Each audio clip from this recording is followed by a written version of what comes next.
आप लोगों को, अपने बच्चों को, अपनी बेटियों को ये शिक्षा देना बहुत जरूरी है, क्योंकि हमारी जमीनें छीनने का सबसे सरल तरीका केवल आदिवासी महिलाएं हैं। जिस दिन आदिवासी महिलाएं और दूसरे जो भी लोग हैं वो हमारी महिलाओं को, ऐसे तो मेरे को नहीं लगता कि कोई दूसरा आदमी आके हमारे लोगों से कोई संबंध रखना चाहता होगा। जितने भी लोग अगर रखना चाहते हैं तो उसके पीछे एक ही षड्यंत्र होता है। वो ये चाहते हैं कि किसी भी माध्यम से आदिवासी से शादी करके और उसकी जमीन, उसके नाम से जमीन लेके, क्योंकि कल को या तो उसकी हत्या कर देंगे या कल को जब वो मर जाएगी तो उसके बच्चों के नाम से वो जमीन चली जाएगी, वो फिर दूसरे समाज में चली जाएगी। इसलिए हमारे लोगों का इस्तेमाल किया जाता है, तो हमको इस इस्तेमाल होने से बचना है। दूसरी बात साथियों, हमारे विकास में हमने शुरू से देखा है कि जो हमारा क्षेत्र है, अगर विकास करने की सरकार की इच्छा होती तो 70 साल में हमारा विकास कर चुके होते। लेकिन आज 70 साल बाद जयस के मंच से मेरे को ये कहना पड़ रहा है कि बहुत सारी पार्टियां आई, कांग्रेस भी आई 70 साल में, भाजपा भी आई, और भी बहुत सारे लोग होंगे, गठबंधन की भी सरकार बनी, ठीक है, लेकिन आदिवासियों की तरफ किसी ने देखा नहीं, आदिवासियों के लिए किसी ने कुछ किया नहीं। क्योंकि अगर इन सरकारों ने आदिवासियों के हितों में अगर काम किया होता तो आज ये हमारी स्थिति नहीं होती। जयस किसी पार्टी का ना समर्थक है न किसी पार्टी का विरोधी है। जयस अपने आप में एक विचारधारा है जो हर तबके के लिए काम करता है और सबसे दबे कुचले तबके के लिए, जो सबसे ज्यादा शोषित है, वंचित है, जिसका सबसे ज्यादा शोषण होता है, उनके लिए लगातार संघर्ष करता है।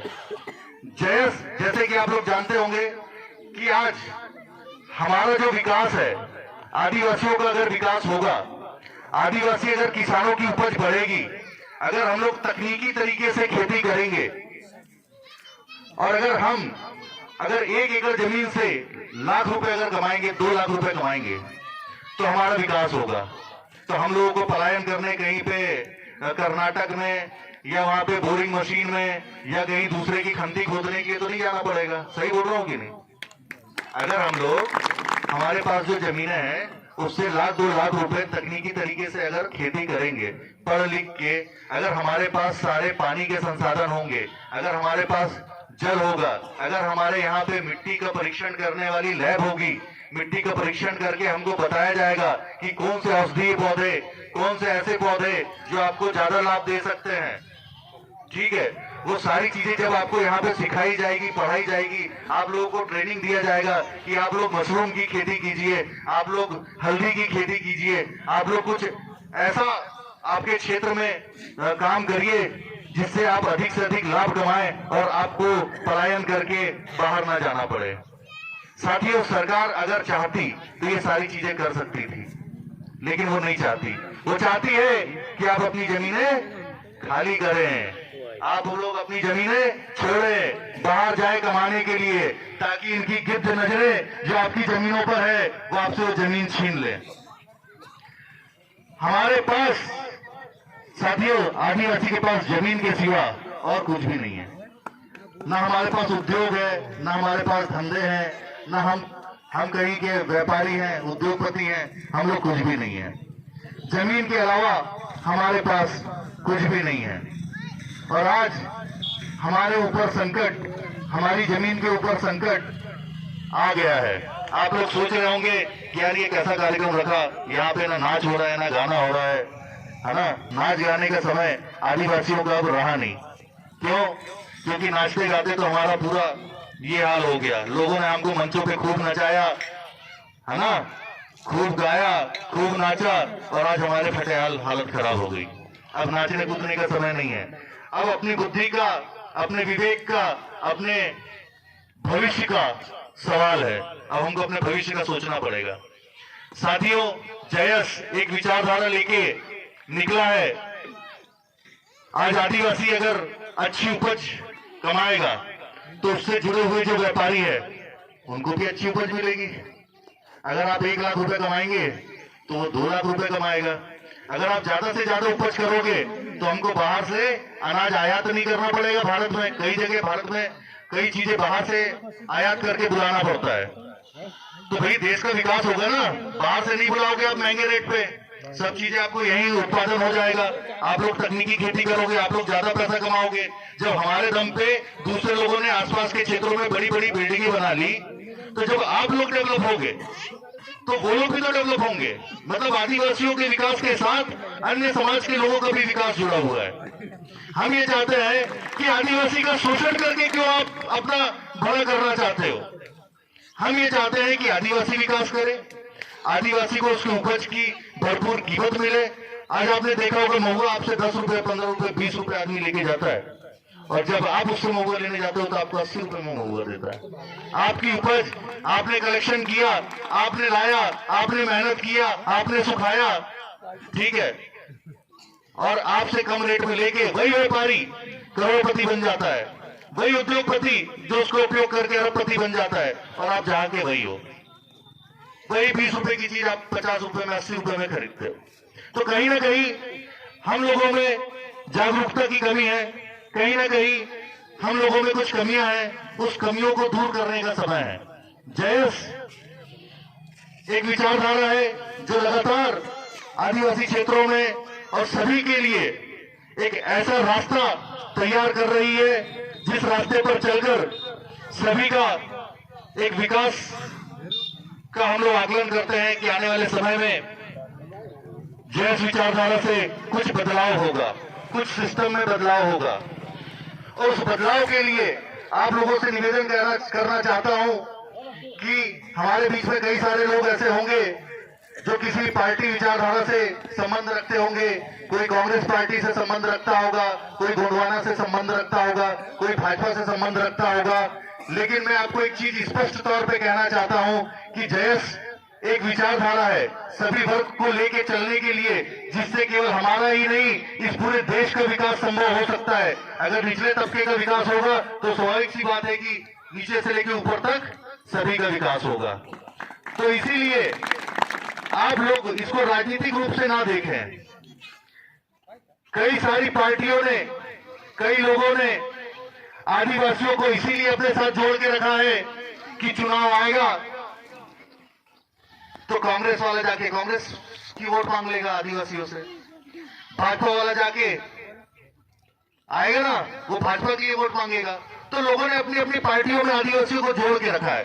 गोंडवाना वाला आएगा तो बोलेगा कि यार तू गोंडवाना में आ जा, राजनीतिक पार्टियों में कांग्रेस वाला बोलेगा तू कांग्रेस में आ जा। आदिवासियों को बांटने का प्रयास, लोगों को बांटने का प्रयास। आज तक हमारे बटे रहने की वजह से हम लोगों का ये हाल है। सब लोगों ने अपने अपने राजनीतिक स्वार्थ के लिए हम लोगों को आपस में बांट के रखा हुआ है। लेकिन मैं ये कहना चाहता हूं कि इस पार्टीवाद से ऊपर उठिए, थोड़ा समाजवाद पे आइए। आप लोग तय करिए, सारे समाज के लोग मिलकर, चाहे वो एससी समाज का हो, चाहे ओबीसी समाज का हो, चाहे आदिवासी समाज का हो, चाहे सामान्य समाज का हो। भाई हम सब एक दूसरे से जुड़े हुए हैं। हम सब लोगों को एक दूसरे के हित में सोचना पड़ेगा, एक दूसरे के हित के लिए काम करना पड़ेगा। पार्टी से ऊपर उठकर जब हम जयस के लोग हम ये बोलते हैं कि अगर कोई व्यक्ति आपको सही मशवरा दे रहा है तो आप लेके लगे हो किसी राजनीतिक पार्टी की चमचागिरी करने में। अरे भाई पहले ये देखिए कि सही क्या है, गलत क्या है, कौन आदमी आपके सही में आपके साथ खड़ा है। आज तक 70 साल में हमने एक चीज गौर की है कि जब आदिवासियों के ऊपर कोई बलात्कार होता है किसी महिला के साथ, तो आज तक ज्ञापन देने के लिए या धरना देने के लिए किसी पार्टी का आदमी आता है क्या? आप लोग बताइए, किसी पार्टी का आदमी आता है क्या? नहीं आता ना।